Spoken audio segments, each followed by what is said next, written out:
This channel does not promote any violent, harmful, or illegal activities. All content provided by this channel is meant for an educational purpose only. রাজ্যের আইন শৃঙ্খলা নিয়ে প্রশ্ন, নারী সুরক্ষার দাবিতে পুরসুরায় এই মুহূর্তে কন্যা সুরক্ষা যাত্রা করছেন শুভেন্দু অধিকারী। আপনাদেরকে লাইভ সেই ছবি আমরা দেখাচ্ছি। শুভেন্দু অধিকারী এই মুহূর্তে পুরসুরায় রয়েছেন, তাদের ঘাঁটি সেইখানে শুভেন্দু অধিকারী এই মুহূর্তে কন্যা সুরক্ষা যাত্রায় সামিল হয়েছেন। লাইভ ছবি দেখছি, লাইভ আপডেট নেব।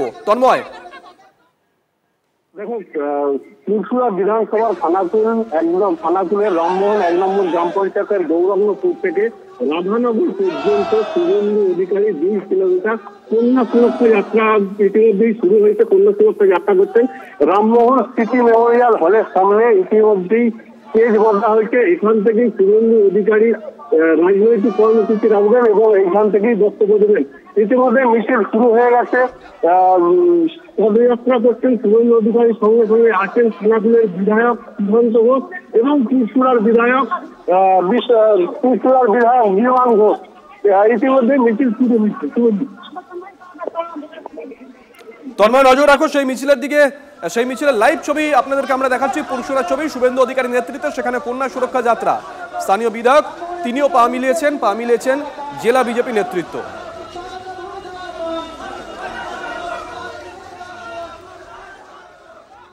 আর এবার আরজিকরের দিকে নজর রাখবো। সেই আরজিকর, সেখানে আবারও নিয়োগ বিতর্ক। রাতারাতি কার্ডিওলজিতে হাউস স্টাফশিপের সংখ্যা বৃদ্ধি ঘিরে প্রশ্ন উঠছে। সন্দীপ ঘোষের আমলে কার্ডিওলজি বিভাগে হাউস স্টাফশিপ নিয়োগে দুর্নীতি সামনে এসেছিল, নিশ্চয় মনে আছে আপনাদের। এই নিয়োগ দুর্নীতির অভিযোগেই গ্রেপ্তার হয় আশিস পান্ডে। নামগুলো চেনা চেনা লাগছে। সিবিআই তদন্তের জেরে হাউস স্টাফশিপের আসনে পড়েছিল কোপ। সেই কার্ডিওলজি বিভাগেই আসন সংখ্যা বৃদ্ধি ঘিরে প্রশ্ন উঠছে। আরজি করে নতুন পুরনো ব্যাচ মিলিয়ে হাউস স্টাফশিপের আসন 105টি। প্রতি বছর নতুনদের জন্য বরাদ্দ হয় 84টি আসন। সাপ্লি ব্যাচের জন্য বরাদ্দ থাকে 21টি আসন। এবছর সেই অনুপাতে ব্যতিক্রম ঘিরেই তৈরি হয়েছে নতুন বিতর্ক। সোমবার সাপ্লি ব্যাচের জন্য আসন সংখ্যা 21 থেকে বাড়িয়ে 33 করা হয়েছে। নতুন 12টি আসন বেড়েছে কার্ডিওলজি বিভাগেই। মেডিকেল কলেজগুলোতে ইউনিট পিছু হাউস স্টাফ থাকে একজন। আরজি করে কার্ডিওলজিতে 12টি ইউনিটই নেই। প্রশ্ন, তাহলে 12 জন হাউস স্টাফ কেন? সোমবার রাতে বিজ্ঞপ্তি জারি করে মঙ্গলবারই নিয়োগ হয়ে গেছে এই 12 আসনে, মানে তড়িঘড়ি একেবারে। আর এখানেই নিয়োগ প্রক্রিয়া ঘিরে প্রশ্ন তুলেছেন জুনিয়র চিকিৎসকদের একটা অংশ। নিয়োগ পদ্ধতি ঘিরে প্রশ্ন তোলার সুযোগ রয়েছে বলে মানছে শাসক দলের জুনিয়র চিকিৎসক সংগঠন WBJDA।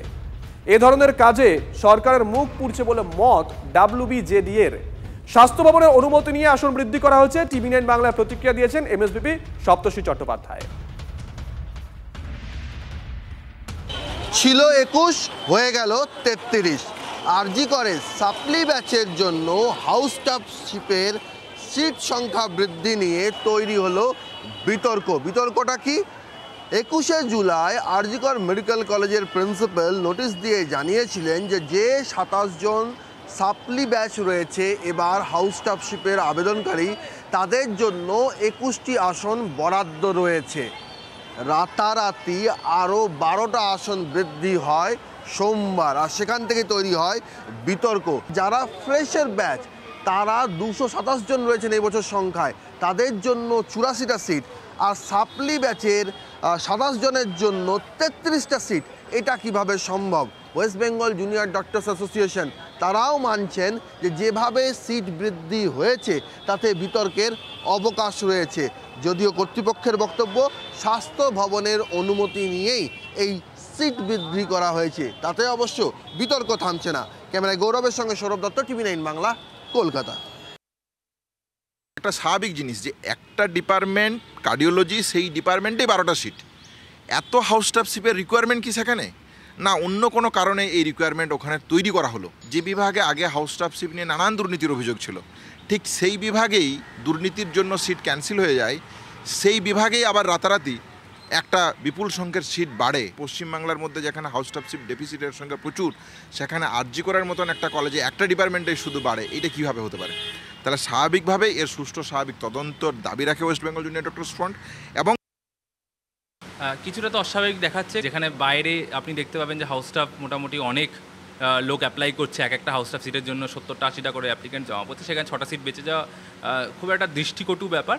তবে আমার মনে হয় আমরা যতটা কথা বলে জানতে পারলাম যে প্রিন্সিপাল স্যার এবং এমএসভি স্যার নিজেদের তত্ত্বাবধানে করেছেন এবং নিয়ম মেনে করেছেন বলে ওনারা দাবি করছেন। তবে যদি কোনো দুর্নীতি বা কিছু হয়ে থাকে তবে অবশ্যই তার ক্ষেত্রে তদন্ত হওয়া উচিত এবং প্রমাণ সাপেক্ষে শাস্তি হওয়া উচিত।